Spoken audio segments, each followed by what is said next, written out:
This video isn't made to cater to stereotypes, nor is it going to reinforce or justify any negative behavior. I'm going to talk about INTJ loneliness from a perspective that surprisingly doesn't get enough coverage online. Let's start this video off by saying the quiet parts out loud. INTJs, we are human and we do crave human connection. We don't crave it as often as most people do. We don't seek it as often as most people do. It doesn't cross our mind as often as it does for other people because human connection usually isn't a priority in our lives. Instead, it's a byproduct of getting into a destination unless the destination is making a human connection itself. But there are moments where the loneliness monster creeps up on us and tells us that we ain't shit. That the people who we consider our friends on our best days don't care about us and have already proven that they're fine without us.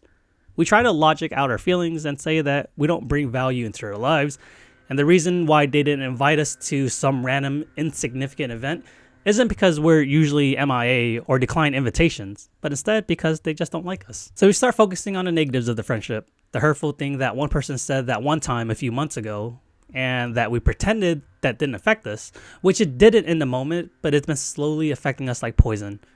So on our free day, or the moments where we do feel the most alone and want to actually be around people, we instead retreat to our own safe space of solitude to ride out the emotions, because those moments of intense emotions usually steer us towards pessimism and hate, two emotions that usually have no control over us.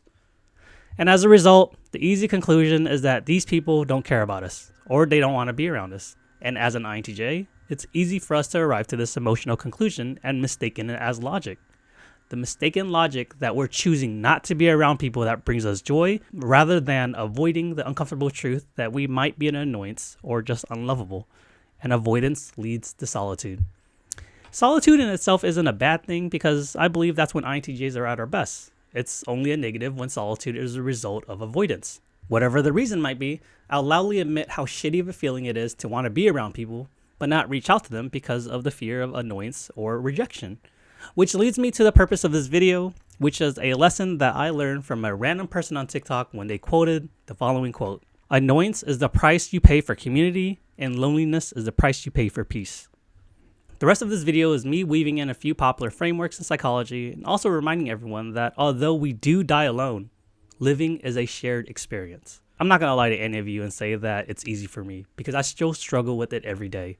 I still have a difficult time balancing being social and my need for independence. And majority of the time, solitude and independence wins. But I also want to vocally acknowledge a stigma that seems prevalent in the MBTI community, particularly in the INTJ community, that INTJs don't feel lonely. We do.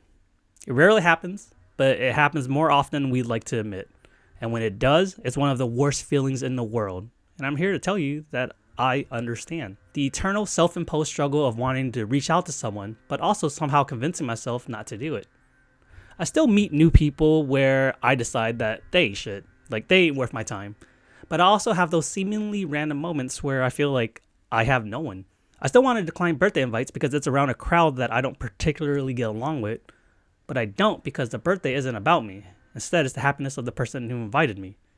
I still get annoyed when my weekends are consecutively busy and that I don't have time for myself to reflect or just relax. But I also understand the importance of physically being there. A German psychoanalyst by the name of Erik Erikson developed a theory of different stages of psychosocial development.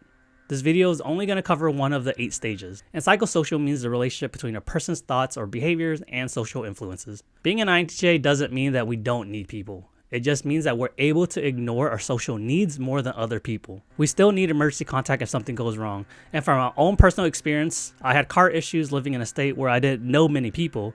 And it was terrifying being stuck on the side of the road, reliant on roadside assistance that wouldn't get to me for the next 3 or 4 hours. Whereas now that I'm here in my home state, I have a catalog of people that I could call up and I know they wouldn't think twice if I asked for help. The 6th stage of Erik Erikson's theory is called intimacy versus isolation, which occurs between the ages of 18 and 40 years old. And a quick summary of the stage is that the primary task of this age range is to form deep, intimate, and meaningful relationships. Each stage of this theory is sequential, so if a person struggles this stage, the next stages become even more difficult. And to quickly summarize why this stage is important is because the rest of your life is going to suck if you don't create meaningful relationships right now. I feel like this is a given, but I also know from personal experience that some MBTI types, primarily INTJs, don't really put much effort into creating meaningful relationships. I want to be clear that we do put an effort into relationships once we determine that it's important, but the act of searching for those relationships is low comparatively to other types.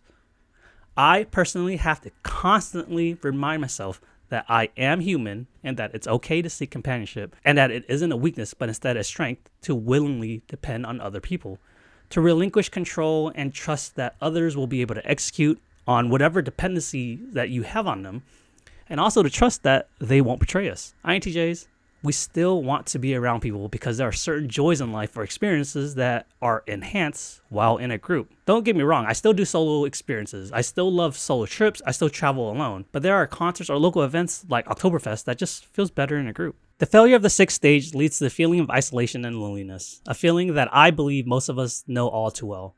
But the feeling is exacerbated as an INTJ because of how comfortable we already are being alone.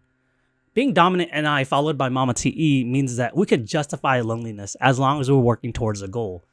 But the more an NI Dom develops our lower functions, primarily extrovert sensing for both the INTJ and INFJ, our goals typically shift to also engaging in the moment, which means for an INTJ, we typically go through this aha moment where it's later in life when most friendships or bonds are already developed between different groups of people, and we have to learn to either penetrate a pre-existing group or to search for another group of stragglers, which shouldn't be taken as a negative because there are studies supporting that even though a person might seek companionship later in life, they tend to hockey stick in this approach and catch up to another person who's been working on it for a while. So you're never too late, you're just behind, but you will catch up to the rest. The final topic that I want to discuss in this video is the term of social death, which is a mental trap that I think is extremely easy for an INTJ to fall into. Social death is when a person views themselves as no longer part of society for many reasons, including not being invited to events, not being asked your opinion, or just completely ignoring someone and their presence.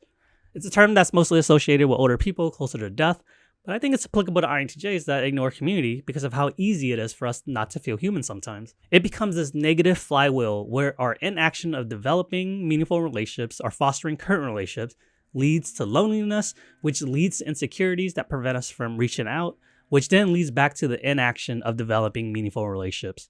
And yes, being jaded from previous failed relationships or friendships falls into the insecurity bucket. I firmly believe that I am one of the healthier INTJs that I've seen online because of the community that I was raised in, but I still have difficulty accepting that community is important. Guys, extroverted feeling will always be an enigma to me. It takes effort. Tons of effort, days where I feel like I'm wasting my time and that I could be doing something better or time spent focusing on something else. There are many days where I'm physically and mentally drained being social for so long. Like I still get upset that some of my weekends are so jam-packed that I don't have time to develop myself or do things that I want to do. But I do that for a reason. I acknowledge that people that are planning all these events, they actually care about me. I acknowledge that these events are bonding moments that are special to the person hosting, or I would have declined the invites. I acknowledge that I'm going to feel drained and that I might not even have a good time, but I do it for a reason.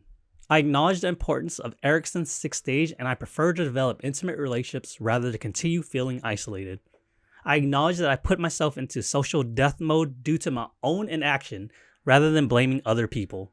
And I acknowledge that I will willingly accept annoyance as a byproduct of community rather than spend the rest of my life with peace but alone. INTJs, whatever you decide to do, I support it. But I ask that you be extremely critical with your decision and determine whether your inaction or action is made as a result of fear of avoidance or whether it's something that you want to do. Solitude is nice and it's comfy. But as with most things in life, it's not a dichotomy. You can still find a way to balance solitude even within a community. That's all for the scripted part of this video. The rest of this video is just me shooting the shit. Community is very important, guys. I'm pretty sure that most of you are already aware of it. I want to be extremely vocal that I lucked out and that I was raised in a community that's still together. I understand the importance of it and I understand how difficult it is. But most of you who've been watching my channel for a while notice that I've been traveling or living in different states the past few years. Something about community terrifies me as an INTJ, and I'm not sure what it is. I think it's because I feel stagnant. I feel like if I keep doing the same thing with the same people, that I'm not going to grow as a person, or I feel like I'm not going to develop in the way that I feel like I should be. It took me a long time to realize that life isn't a dichotomy and that you could do both at the exact same time. You could still grow and develop as a person while still maintaining and fostering the community that you developed. It also took me a while to realize too that the end doesn't justify the means, that the journey in itself is just as important. As with most INTJs who are watching, who if you're a little older, then you probably already went through what I went through, and if you're younger, you'll eventually get there too. Life is meant to be experienced.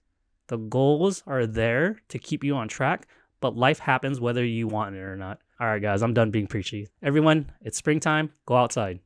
Bye.